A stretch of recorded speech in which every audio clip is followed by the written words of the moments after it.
If you're new to our channel, don't forget to hit the subscribe button. Now back to the Wisconsin Vegetable Gardener Radio Show, which is presented to you by Power Planter Earth Augers, the official digging tool. To find the right size for your digging project, visit powerplanter.com. Now here are your hosts, Joey and Holly Baird.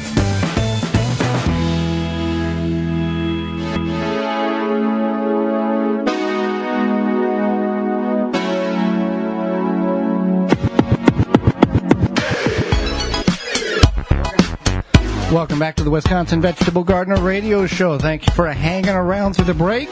We're going to be talking about companion planting. Is it real? Is it fake? Is there any truth to it? Got a little dance in here. Yeah, you got a little. You're jamming out over.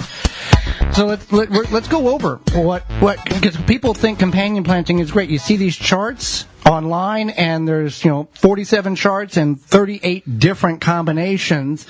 That one chart says one thing, and the other chart says nope, that's not it. What? So well, we're gonna give them our resource. Yes, here. Yeah. Okay, so you can find a lot of stuff online about all of it. Yeah, you can find a lot of stuff online about a lot of things. It's not actually true. That's what Abraham Lincoln said. Yeah. So companion planting, we found this at gardenmyths.com/companion planting truth myth. Author is Robert Pavlis, Pavlis. So here's what the definition is for companion planting.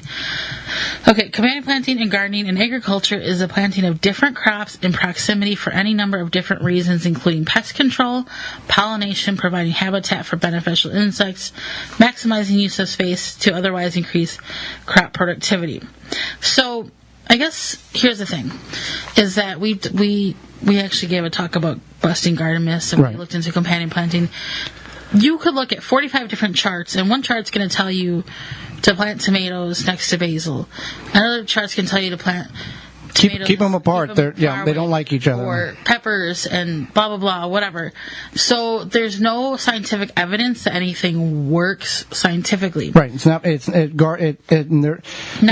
Nothing's been tested in order to. The reality of it is that. But I want to say that there might be something that works for you. So say, for example, maybe you grow your basil next to your tomatoes because that helps keep the bugs away, or there is some like there's the pizza garden. There's some truth to the companion planting, but there's like you said there, and this article speaks about it. Nothing has been tested to prove that XYZ works all the time. That's right. So I just don't want people to email us and be like, I've been doing this for 45 years, whatever. So so just keep in mind that that's one thing, is that there is no scientific proof. However, there is a term called polyculture, which is the growing of two plants next to one another that will help the plants grow better. Like, for instance, you can grow lettuce underneath the partial shade of a tomato plant.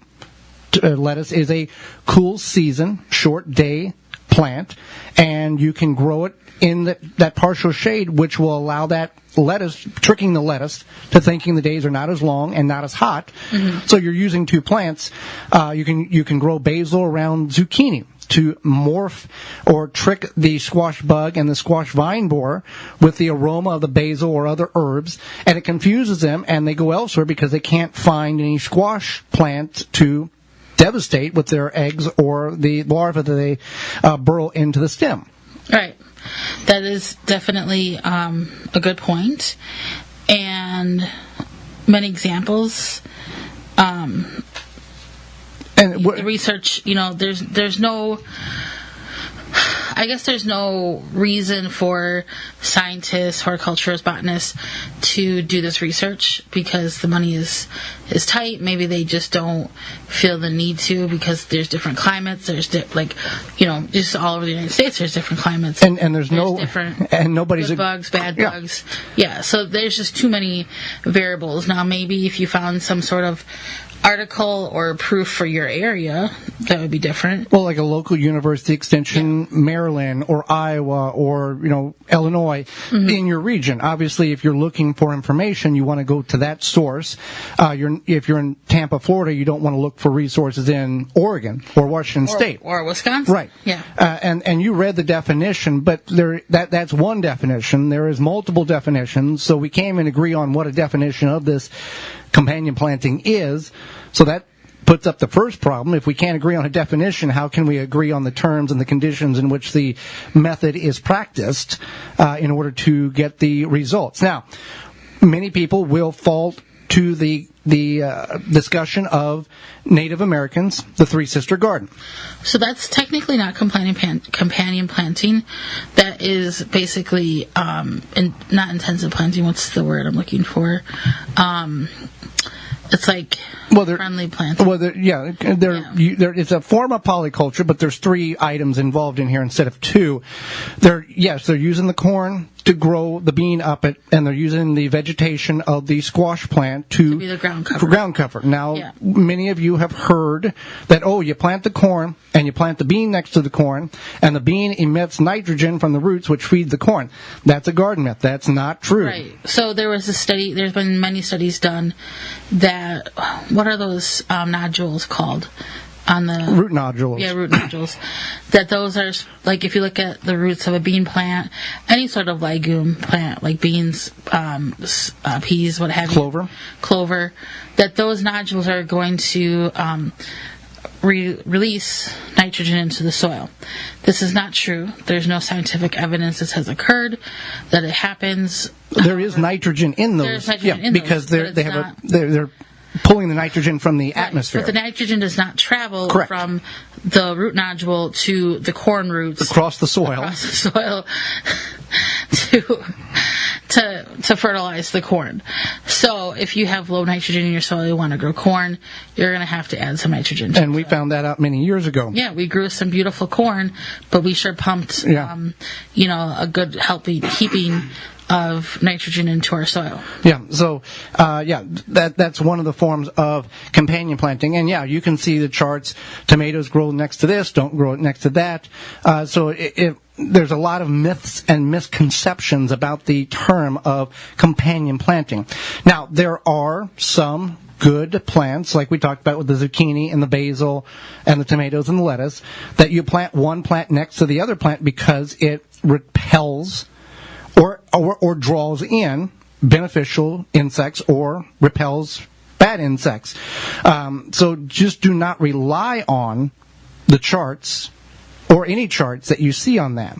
There are a lot of great articles by great gardeners and horticulturists and master gardeners that have decades of experience explaining in great detail why a certain particular practice of planting one plant next to the other works. However, keep that in mind that it doesn't always, there's no science behind it. Well, it's like planting marigolds. Everybody says, you plant marigolds in order to repel rabbits. We've seen rabbits just come along and eat the marigolds down. It depends on the variety of marigolds. So it's not just the generic marigolds in which you buy. There's a strain of marigolds which repels rabbits, but it's very difficult in order to find those. And I'm not familiar with the particular strain or variety in which those have in order to repel the rabbits. So if you're trying to repel rabbits, either use a firearm or use deer defeat or a fence in order to put a barricade between them and the plants in which you are trying to grow. Because as we found out many years ago, plants grow a whole lot quicker and happier and healthier when they're not getting mowed down every evening by the herd of rabbits that move through the neighborhood.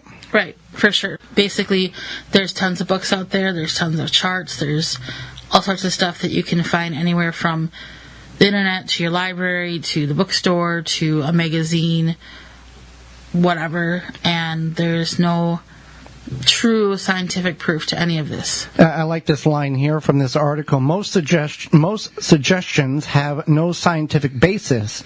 Many times it is just stuff made up to sell advertising, sell books, and promote individual ideals.